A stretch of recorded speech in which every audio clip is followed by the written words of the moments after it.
একসময় পৃথিবীর দুই শক্তিশালী দেশ ইরান এবং যুক্তরাষ্ট্র দাঁড়িয়ে যায় এক ভয়ঙ্কর সংঘর্ষের মুখোমুখি। এই সংঘর্ষ হঠাৎ করে শুরু হয়নি, এর পেছনে ছিল বহু বছরের রাগ, সন্দেহ আর ক্ষমতার লড়াই। ২০২৬ সালের এক অন্ধকার রাতে আমেরিকা ও তার মিত্ররা শুরু করে এক বিশাল আক্রমণ। শত শত বিমান আর মিসাইল একসাথে আঘাত হানে ইরানের ভেতরে। এই হামলায় কেঁপে ওঠে পুরো দেশ, ধ্বংস হয়ে যায় গুরুত্বপূর্ণ ঘাঁটি, হারিয়ে যায় অনেক নেতা।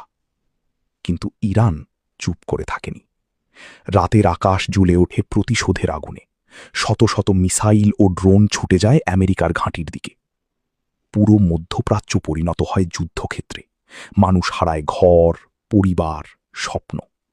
সমুদ্রপথ বন্ধ হয়ে যায়, তেলের দাম বেড়ে যায়, আর বিশ্বজুড়ে ছড়িয়ে পড়ে আতঙ্ক। এই যুদ্ধ শুধু দুই দেশের নয়, এটা ছিল ক্ষমতা, প্রতিশোধ আর টিকে থাকার লড়াই। একদিকে শক্তিশালী প্রযুক্তি, অন্যদিকে অদম্য প্রতিরোধ। দিনের পর দিন, রাতের পর রাত যুদ্ধ চলতেই থাকে।